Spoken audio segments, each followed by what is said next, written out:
नमस्कार। कभी सोचा है कि ऑनलाइन दुनिया में स्पोर्ट्स, सेलिब्रिटीज और जियोपॉलिटिक्स ये तीनों चीजें मिलकर कैसे एक जबरदस्त कहानी बना देती हैं? आज हम एक ऐसी ही वायरल कहानी को परत दर परत खोल कर देखेंगे और ये समझने की कोशिश करेंगे कि इस तरह की कहानियां कितनी तेजी से फैलती हैं और उनका असर कितना गहरा होता है। तो सबसे बड़ा सवाल यही है कि ऐसी ऑनलाइन कहानियों में स्पोर्ट्स स्टार्स को कैसे इस्तेमाल किया जाता है। एक बात साफ कर दें, हम यहाँ किसी खबर की सच्चाई नहीं जांच रहे हैं, बिल्कुल नहीं। हम तो बस ये विश्लेषण कर रहे हैं कि किसी कहानी को दमदार बनाने के लिए उसमें जाने पहचाने चेहरों को कैसे फिट किया जाता है। तो चलिए शुरू करते हैं।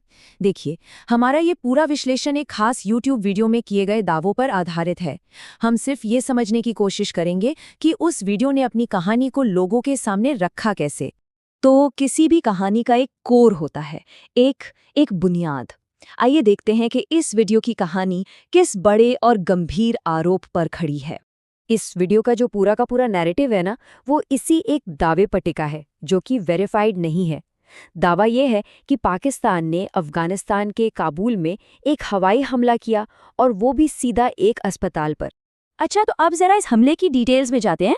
देखते हैं कि सोर्स वीडियो में इस घटना के बारे में क्या-क्या बताया गया है। वीडियो में सिर्फ एक हमले की बात नहीं है, बल्कि एक खास जगह का नाम भी लिया गया है, Umar addiction treatment hospital. Source के मुताबिक ये एक नशा मुक्ति केंद्र था, यानी एक रिहैब सेंटर। और यहीं पर कहानी में और वजन डालने की कोशिश की जाती है। कैसे? पूरी डिटेल देकर। वीडियो बताता है कि ये घटना सोमवार देर रात की है, जिसमें 250 से ज्यादा लोग घायल हुए और बिल्डिंग को भी बहुत नुकसान पहुंचा। अब देखिए, जब ऐसे नंबर दिए जाते हैं ना, तो कहानी अपने आप असली लगने लगती है। चलिए अब कहानी के अगले हिस्से पर चलते हैं। देखते हैं कि इसमें रिएक्शन की पहली लेयर कैसे डाली गई, और वो है भारतीय क्रिकेटरों के कथित बयान। वीडियो में सबसे पहले नाम आता है रोहित शर्मा का, और उनके नाम से एक बहुत ही मजबूत बयान दिखाया गया है। ये सिर्फ एक निंदा नहीं है, बल्कि सोर्स वीडियो के हिसाब से ये पाकिस्तान के लिए एक सीधी सीधी चेतावनी है। ठीक इसी तरह विराट कोहली का नाम लेकर भी एक बयान दिया गया है। इसमें कायरता और असली ताकत जैसी बातों पर फोकस है।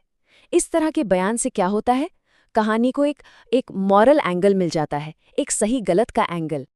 अब यहाँ से कहानी एक और बड़ा टर्न लेती है। वीडियो में बात सिर्फ बयानों तक नहीं रुकती, बल्कि करोड़ों रुपए की मदद के वादों तक पहुंच जाती है। ये एक बहुत बड़ा दावा है। तो सबसे पहले नाम आता है हार्दिक पांड्या का। वीडियो दावा करता है कि उन्होंने 2 करोड़ रुपए देने का ऐलान किया है। इसके बाद नाम लिया गया है संजू सैमसन का, और उनके लिए दावा है 3 करोड़ रुपए की मदद का। और फिर इस कहानी को सबसे बड़ा नाम मिलता है MS धोनी का, और दावा क्या है, पूरे 5 करोड़ रुपए की मदद का। आप देख रहे हैं रकम कैसे बढ़ती जा रही है। तो यहाँ पर वीडियो एक बहुत स्मार्ट मूव चलता है। वो 2 तरह के रिएक्शंस को एक साथ मिला देता है।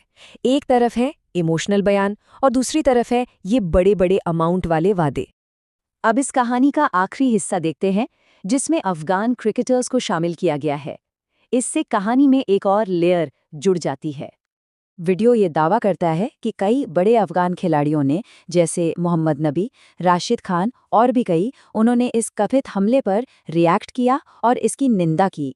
और कहानी यहाँ एक बहुत ही दिलचस्प मोड़ पर खत्म होती है। सोर्स वीडियो के मुताबिक इन खिलाड़ियों ने सिर्फ निंदा नहीं की, बल्कि खास तौर पर भारत से मदद की अपील की। और बस यहीं पर आकर कहानी का पूरा सर्कल कंप्लीट हो जाता है। तो अब हमने कहानी के सारे टुकड़े अलग अलग देख लिए हैं। तो चलिए अब एक कदम पीछे हटते हैं और ये विश्लेषण करते हैं कि ये वीडियो आखिर अपनी इतनी पावरफुल कहानी बनाता कैसे है। देखिए, इस वीडियो की जो कहानी कहने की टेक्निक है ना, उसे हम 3 सिंपल स्टेप्स में समझ सकते हैं। पहला, एक बहुत गंभीर जियोपॉलिटिकल दावे से शुरुआत करो। दूसरा, उसमें जाने माने भरोसेमंद एथलीट्स की आवाज जोड़ दो। और तीसरा, बड़े बड़े एकदम स्पेसिफिक अमाउंट के वादे शामिल कर दो। तो पहला हिस्सा क्या है? एक ऐसी घटना जो लोगों का ध्यान तुरंत खींच ले, जैसे कि एक कथित इंटरनेशनल हमला। और फिर आता है दूसरा और सबसे जरूरी हिस्सा, जो कहानी में इमोशन डालता है। वो है हमारे नेशनल स्पोर्ट्स हीरोज की पावरफुल और भरोसेमंद आवाज। उनकी क्रेडिबिलिटी का इस्तेमाल किया जाता है ताकि कहानी पर भरोसा किया जा सके। तो आखिर में ये पूरा विश्लेषण हमें एक बहुत बड़े सवाल के साथ छोड़ जाता है। सोचिए, जब एक अनवेरिफाइड घटना को नेशनल हीरोज की आवाज का सहारा मिल जाता है तो वो कितनी ज्यादा पावरफुल कहानी बन जाती है ना? और ये हमें इस बात पर सोचने पर मजबूर करता है कि आज के इस डिजिटल जमाने में हम तक जो इन्फॉर्मेशन पहुंच रही है उस पर हम कितना और कैसे भरोसा करें।